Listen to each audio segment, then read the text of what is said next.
Bonjour à tous, bienvenue dans cette nouvelle vidéo tuto mécanique. Aujourd'hui, ça va être conseil d'entretien et une petite recherche de panne sur un motoculteur. Donc en premier, nous allons vérifier notre filtre à air qui est un petit peu particulier sur ce modèle, la bougie, les courroies et nos câbles d'entraînement. Donc en premier, nous allons vérifier notre filtre à air qui n'est pas vraiment un filtre à air. Voilà. Donc en fait ici la particularité c'est que nous n'avons pas de mousse pour filtrer l'air. On va remplir jusqu'à ras des petites ailettes d'huile. Et c'est l'huile qui va faire office de filtre à air. Voilà. Ou jusqu'au niveau de la grille, peu importe. Voilà. Donc il vous suffira de remplir. Et dès que votre huile est un peu sale, c'est qu'elle a bien filtré toute la poussière quand vous motocultez. Donc il vous faudra juste le vider, un petit coup de nettoyant frein avec une soufflette, de l'huile neuve, et voilà. Faites attention à ne pas déborder d'ici, parce qu'après sinon ça va rentrer dans votre carburateur et votre machine va être en panne. Si dans votre cas vous avez un filtre à air plus classique, avec un pré-filtre, il vous suffira d'enlever votre pré-filtre, de le nettoyer avec une soufflette et un nettoyant frein, et de nettoyer votre filtre juste avec une soufflette. Nous allons maintenant procéder au démontage et à la vérification de notre bougie. Donc il vous faut enlever votre antiparasite à l'aide d'une clé à pipe, de 21, d'une douille, peu importe. Vous allez venir hop, dévisser votre bougie. Voici notre bougie. Dans notre cas, elle est neuve. Une fois de plus, si elle est encrassée, sale, vous pouvez soit la changer, vous la trouverez sur notre site, soit si elle est encrassée, avec un petit peu de nettoyant frein, une petite brosse métallique. Voilà.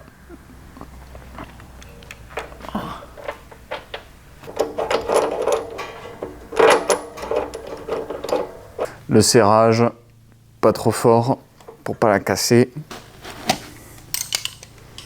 Nous allons maintenant procéder aux vérifications de vos courroies.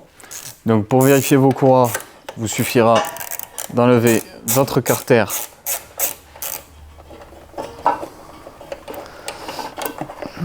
de protection. Hop. Voilà. Nous accédons aux courroies. Sur ce motoculteur, nous avons une marche avant, une marche arrière. Il est possible que vous ayez qu'une marche avant. Tout dépend de votre outil. Donc la courroie, pour la vérifier, c'est simple. Vous l'enlevez un peu. Là, dans notre cas, elle n'est pas usée. Si vous voyez qu'elle est usée, vous allez voir, elle va être craquelée, elle va être moins large. Ce qui entraînera un mauvais entraînement des fraises. Pareil pour la marche arrière. Vérifiez bien que vos galets tendeurs tournent bien, sans accroc. Pareil pour celui de la marche arrière. Dans notre cas, il tourne extrêmement bien. Et dernier point à vérifier, c'est la tension de nos câbles. Comme vous pouvez constater là, notre galet tendeur est posé sur la tôle du châssis. Donc il vous faudra un tout petit peu tendre votre câble à ce niveau pour tendre votre câble. Alors c'est écrou contre écrou. Il vous faudra dévisser les deux. Hop là. Voilà.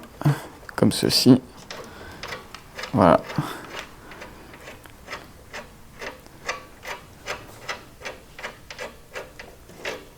Hop, vous voyez que si on le tend, notre galet se lève. Voilà. Vous allez resserrer le contre-écrou. Et pour finir, vous pouvez remettre votre carter de protection. Hop. Et voilà, l'opération des courroies est finie. Maintenant, nous allons voir une panne très récurrente sur ce type de moteur. En fait, ici, vous avez votre jauge d'huile. Donc le niveau, c'est pas bien compliqué, c'est quand c'est à ras. Dès que ça déborde, vous laissez couler et quand ça coule plus, vous refermez. La panne qui se trouve ici, c'est qu'à l'intérieur, ici, vous avez un contacteur d'huile. Donc quand votre niveau d'huile va baisser, le contacteur d'huile va couper votre allumage pour ne pas endommager votre moteur.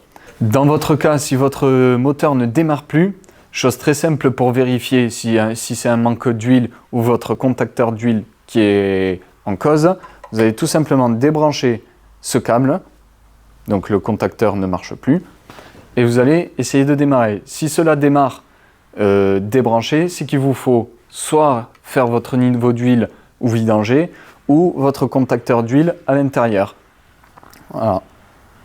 Vous pouvez le rebrancher. Et l'opération est terminée. Nous allons donc maintenant procéder au remplacement de notre lanceur. Donc c'est très simple. Vous avez 3 vis sur ce type de machine en général. Hop, voilà.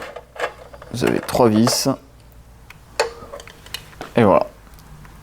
Donc la problématique, c'est que souvent à l'intérieur ici nous avons des ressorts, les ressorts cassent. Et vous voyez, quand on tire, nous avons 2 petits cliquets qui sortent, qui vont venir se mettre ici, dans cette noix, qui va ensuite entraîner le moteur. Un conseil d'entretien sur le lanceur, n'hésitez pas à bien mettre du WD-40 ou autre lubrifiant à l'intérieur, de manière à ce que ça ne grippe pas. Et ainsi que derrière, tout derrière, nous avons un gros ressort. N'hésitez pas à balancer pareil du WD-40 ou autre.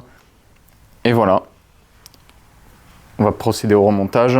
Donc là, c'est simple. Vous remettez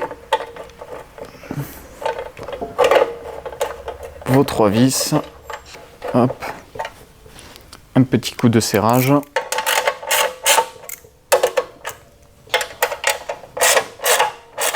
Et voilà, l'opération est terminée. Et pour terminer, tout ce qui est au niveau des fraises, après chaque utilisation, n'hésitez pas à nettoyer avec un petit coup de jet d'eau ou autre.